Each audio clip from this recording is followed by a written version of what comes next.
Bonsoir à tous, merci de nous rejoindre sur La Première. Voici les titres de votre journal ce soir. Malaise au sein de l'Église catholique. Père Atto, prêtre de Taravao, a été déchu de ses fonctions. Le presbytère de Papeete était fermé ce matin par peur des représailles. Les chiffres du surpoids et de l'obésité ne fléchissent pas en Polynésie. Au contraire, les enfants et les adolescents sont de plus en plus touchés.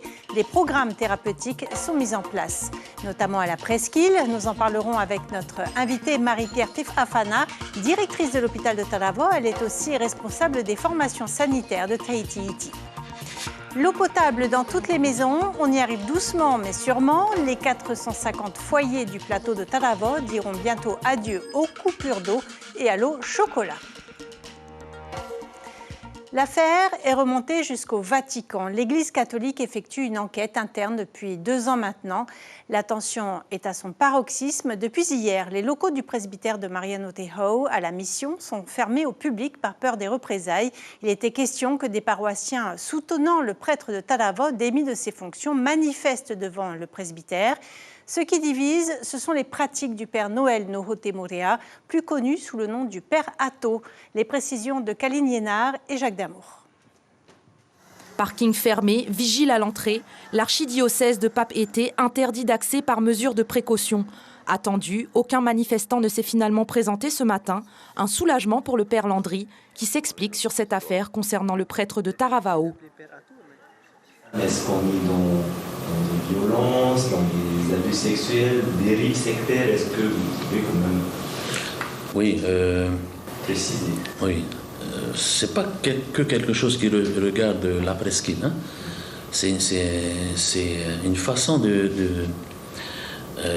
c'est une façon de vivre la prêtrise telle que l'Église l'entend. Et pour nous, là, on commence à dire non, c'est plus ce qu'on attend d'un prêtre.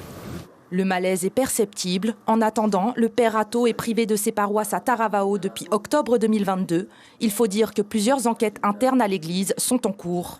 Au niveau du Vatican, il y a au niveau du diocèse aussi. Il y a des mesures, comment on peut dire, provisoires, hein, que Monseigneur peut prendre. Si on pousse à bout, au bout d'un moment, ces mesures vont être radicales. Donc, il ne faut pas chercher à... Il ne faut pas menacer, il ne faut pas sur les réseaux sociaux essayer d'intimider les gens, c'est pas la peine. Ça va faire qu'empirer. L'étape, la première, a été effectuée, c'est de l'enlever, mais après, il était un peu en suspens. Il faut la suite, où il va atterrir. Et c'est là où on n'a pas de... Parce qu'il y a un temps d'enquête. Le père Atto, nous l'avions suivi il y a presque 2 ans lors de sa remise en forme pour perdre du poids. Aujourd'hui, des soupçons pèsent sur lui. Contacté par téléphone à plusieurs reprises, il n'a pas répondu à nos appels. Nous vous parlions hier de cette altercation à Moulins dans l'Allier. Le commissariat de la ville a décidé d'ouvrir une enquête. Joint par Messenger, Cédric Tetaourou, l'un des Polynésiens blessés, raconte les circonstances de la bagarre. Raihei Nadjarian a recueilli sa version des faits. Lors de l'agression, bien avant ça, il y avait un Albanais qui est venu à la maison directement nous agresser. Il a donné des coups de marteau à la porte. Et du coup, suite à ça, le soir de la fête de drone, le 12, nous sommes partis à la fête. Et pour finir la fête de drone, nous sommes allés en direction la fête foraine. Pour terminer la soirée. Et arrivé sur place, il y avait déjà l'Albanais avec les Maoris qui étaient sur place. L'Albanais, il a sorti le couteau, il est directement venu sur nous. Et c'est comme ça qu'on a réagi. Et depuis là, ça s'est parti en baston.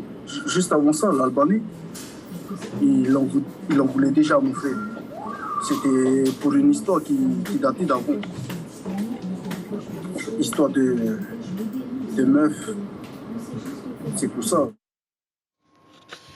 Les autorités sanitaires s'emparent de la problématique du surpoids et de l'obésité en Polynésie française. Un séminaire s'est tenu ce matin à la direction de la santé.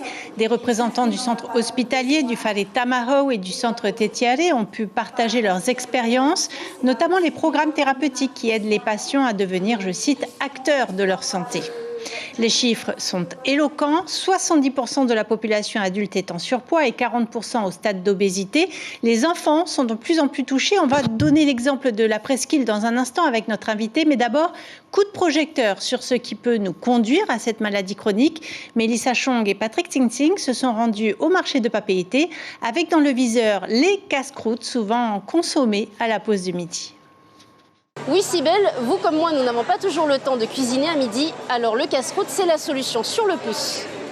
Je suis venu m'acheter un petit sandwich là pour manger vite fait. Et après, là, on va aller chercher aussi quelques fruits. Ouais, un casse-croûte à frites. Oui. Parce que c'est ça, je prends tous les jours. Dans ce sandwich, on retrouve de la salade, du jambon, du gruyère, mais est-ce vraiment un repas équilibré en termes de lipides, de glucides et de protéines? Allez-y, tentez. Alors, il s'agit d'un sandwich, si je ne me trompe pas. Salade, pas beaucoup, hein, un petit peu. On pourrait mettre un peu plus de légumes, des tomates, des choses, l'agrémenter un petit peu plus. Et la sauce, si j'ai bien saisi, on est avec de la mayonnaise. Hein. Alors la sauce, faut éviter d'en mettre le moins possible. Pourquoi pas plutôt un peu de beurre, une touche de beurre. Mais alors ce qu'il faut éviter, c'est le ketchup, les sauces hachis frites, enfin la pléthore qui fait que c'est plus un sandwich, ça devient un vrai plat. Bon appétit. Merci. Au centre Te Ora de Pires, ces patients assis tout autour de la table réapprennent à cuisiner, mais aussi à manger équilibré. On nous apprend aussi que lorsqu'on veut manger, qu'on n'a pas suffisamment mangé, de compléter notre repas par des légumes. Et c'est vrai qu'ici à Tahiti, en Polynésie, on a tendance à manger beaucoup plus de féculents, de protéines et de sauces, ouais, bien sûr. Et donc il faut qu'on favorise la consommation de légumes, qu'ils soient crus ou cuits. 36% des enfants sont en surpoids, 16% d'entre eux souffrent d'obésité morbide. Alors des programmes de rééquilibrage alimentaire sont mis en place jusque dans les îles. On essaye de modifier les habitudes de vie et c'est ensuite qu'on va attendre une amélioration de l'indice de masse corporelle. Et notre grand message est de se dire que c'est des changements qui doivent être pérennes dans le temps et pas juste sur une période. Parce que tout au long de la vie, l'organisme il pourra refaire de l'obésité. Pour garder un corps sain, ça ne se passe pas que dans l'assiette, ça se passe aussi sur l'activité physique. 30 minutes par jour suffisent pour rester en forme. Allez, on s'y met, Cybèle. Oui, on s'y met, mais parfois, Mélissa, on a besoin d'un coup de pouce pour s'y mettre. Bonsoir Marie-Pierre Tefana, bienvenue. Vous êtes directrice de l'hôpital de Taravao, vous supervisez également le centre de santé et de prévention de la presqu'île et à ce titre, vous êtes responsable des formations sanitaires de Tahiti.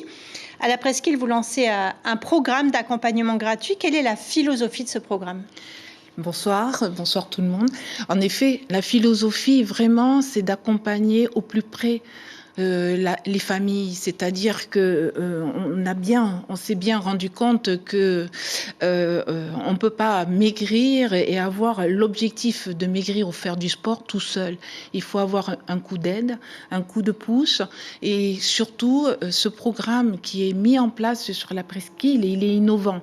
C'est-à-dire qu'on va donc, au travers d'une infirmière coordinatrice qui va donc aller au sein de la famille, discuter avec l'ensemble de la famille sur un projet, c'est-à-dire que la personne qui veut maigrir va établir son propre programme pour pouvoir maigrir.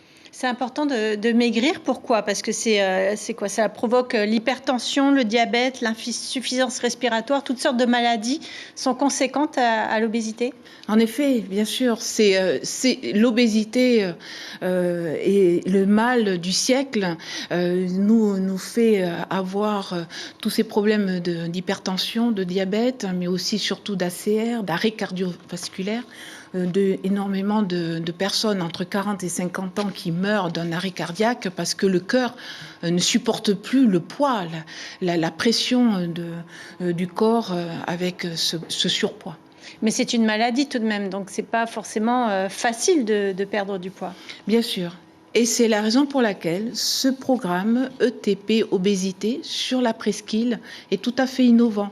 C'est-à-dire qu'on sait que c'est une maladie et cette infirmière, au travers de l'aide de professionnels, diététiciennes, psychologues. Oui, c'est ça. On gère par exemple la gestion des émotions, des activités physiques adaptées sont proposées. Donc c'est vraiment un accompagnement personnalisé. Grâce à l'hygiène scolaire, vous avez récolté des chiffres édifiants. 35,6% des 15-16 ans de la presqu'île sont en surpoids ou obèses. Le phénomène touche de plus en plus les enfants et les adolescents. Pour quelles raisons selon vous ? Eh bien, c'est le manque d'activité physique, malgré qu'il y ait des associations sportives, l'activité physique à l'école, au lycée, dans les encadrements. Majoritairement, c'est le manque d'activité physique, mais c'est surtout la malbouffe. C'est-à-dire qu'en fin de compte, c'est sur ce reportage que vous avez fait où on peut voir effectivement la majorité des jeunes avec un casse-croûte entre les mains. Et par les temps qui courent, la vie chère, est-ce qu'il n'est pas plus difficile de se nourrir sainement ? Alors effectivement, ce sont tous les enjeux. Oui, je vous le confirme. Là, quand on va commencer à essayer de trouver des solutions pour pouvoir bien manger, vous avez vu que le groupe, sur ce reportage, ils avaient une superbe, belle assiette, du poisson, des légumes. Effectivement, les légumes ne sont pas abordables certains temps. Et effectivement, ça peut poser problème sur l'éducation que l'on peut mettre en place et un programme d'équilibrage alimentaire qui peut se faire à la famille. Qu'est-ce que vous préconisez aux parents pour terminer, si vous avez un conseil à donner ce soir ? Eh bien, de le faire ensemble avec les enfants, c'est-à-dire ne pas dire ok, tu vas pas manger ta salade ce soir ni ton morceau de tomate. C'est super important de le faire ensemble et d'essayer de faire comprendre aux enfants que ceux qui vont appliquer et apprendre aujourd'hui, quand ils seront des adultes, eh bien, ils continueront à le faire. À prendre l'habitude de manger des légumes régulièrement, à faire du sport, à bouger, comme vous disiez, une demi-heure par jour, c'est très important. C'est très important et effectivement, si les parents sont là aussi pour soutenir les enfants, c'est vice-versa. Enfants et parents doivent faire le même combat. Un grand merci Marie-Pierre Tefafana. Je rappelle que vous êtes responsable des formations sanitaires de Tahiti Iti. Merci beaucoup. Autre information qui relève de la santé, les centres de vaccination contre le Covid de Toahutu et de Mathilde Frébeau, ils ont tous les deux fermé leurs portes, mais il est toujours possible de se faire vacciner au centre de santé et de prévention de la presqu'île. Pour PET, vous pouvez vous rendre à la mission et voici donc le numéro pour tout renseignement, 40 455 3x0. Adieu au chocolat et coupure d'eau. Les foyers du plateau de Taravao seront bientôt alimentés en eau potable, même entre 21h et 5h du matin. Le réseau d'eau doit être rénové et des compteurs d'eau installés. 450 familles attendent ces travaux impatiemment. Nicolas Suire, Patita Savea. Ces canalisations sont vieilles et obsolètes. Elles doivent être remplacées. Elles alimentent les 450 foyers du plateau de Taravao en eau potable. Après leur rénovation, dans un an, elles pourront fournir de l'eau 24 heures sur 24 au lieu d'être coupées la nuit. Le fait que ce soit un amiant de ciment qui a été posé en 70 à peu près, il est très fragile. Donc on est obligé de créer cette fuite pour réduire la pression dans la canalisation. Si on fermait cette fuite-là, on pèterait les canalisations qui sont sur la propriété des gens. Les habitants du plateau ont hâte d'avoir l'eau en continu. Cette dame a dû acheter une citerne pour ses besoins nocturnes. On est obligé de vite se baigner parce qu'on coupe l'eau. Si on doublait la facture, vous seriez d'accord? Voilà, parce que j'ai de l'eau tout le temps, quoi. On a besoin de l'eau, il y a de l'eau. En parallèle de ces travaux, la municipalité de Tayarapu-Est se penche sur le cas d'autres foyers qui n'ont pas l'eau potable du tout. Nous réactivons donc notre schéma directeur, nous faisons une mise à jour qui va nous permettre d'identifier les meilleures zones de production en eau potable, mais en même temps aussi faire un bilan, un peu une situation des besoins aussi par secteur et par section de commune. À Afahiti, Vincent nous dit être prêt à mettre le prix. Il n'a toujours connu que de l'eau non potable. Il doit acheter des bouteilles en magasin régulièrement pour ses enfants. Mais des fois, les enfants, ils boivent l'eau au robinet, tu ne les vois pas boire. Hein. Après, ils tombent malades. C'est ça. Ah, c'est ça qui vous embête? Oui. On est obligé d'avoir de l'eau propre tous les jours. Plus de 3300 foyers à Tayarapu-Est attendent avec impatience l'eau potable. Mais les travaux de rénovation du vieux réseau ne sont pas pour tout de suite. Il va leur falloir encore patienter plusieurs années. C'est la première fois que l'événement a lieu sans Coco Hota Hota, ce qui amplifie sans doute l'émotion des participants. La 6e édition du Wharereira a débuté au Marais à Rahurahu de Paea et se poursuit à la Maison de la Culture avec un concours amical ouvert à tous les groupes de danse. L'ancien chef du groupe Temaeva, décédé en 2020, voulait partager sa passion du Ori Tahiti. 150 participants de 11 pays différents ont répondu présent. Ils viennent des États-Unis, de Hawaï, du Chili, du Mexique ou de Taïwan. Cathy Puchon, qui a repris les rênes de Temaeva, en dit plus à Patita Savea. L'objectif du Wharereira, c'est vraiment de rassembler, de les réunir en un seul lieu ici à Tahiti, parce que il disait que la danse tahitienne c'est d'ici. Donc tous les groupes étrangers qui sont amoureux fous de la danse tahitienne, on se retrouve ici en Polynésie, à Tahiti, pour partager la culture polynésienne. Voilà. Punaouia célèbre la fête de l'orange alors que les cueilleurs s'affairent à nettoyer les sentiers permettant d'accéder au plateau de Tamanu. Les artisans de la commune en profitent pour exposer leurs créations. Bijoux, nacre, travail sur bois, sacs et vêtements, il y a du choix. Et les associations tiennent également des buvettes pour financer des actions en faveur de la jeunesse. Les précisions du responsable des animations au micro de Jacques Damour. On y retrouvera donc bien sûr des horticulteurs, des stands de massage traditionnels, des stands donc d'artisanat avec notamment de la vannerie, de la bijouterie, du prêt-à-porter local et des stands de buvettes. En matinée également donc on propose des ateliers culturels de tressage de niau, de confection donc de moon-œil comme vous pouvez le voir donc à l'arrière. Et bien d'autres encore.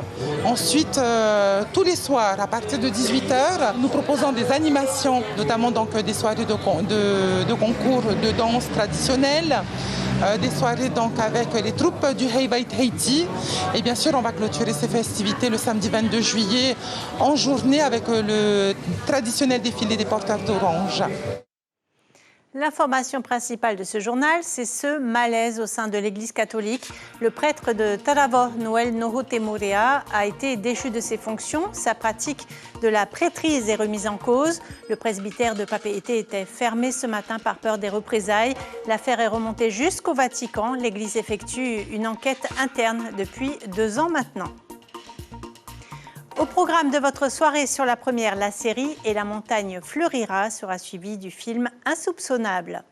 Et demain, à la une de Tahiti Info, comment endiguer le fléau à propos des violences faites aux femmes. On arrive au terme de ce journal. Merci de l'avoir suivi. On se quitte sur les images du Heiva de Bora Bora. Tout a commencé, souvenez-vous, par le défilé des chars fleuris. Tipoto et Anao ce soir. Belle soirée sur la première. À demain.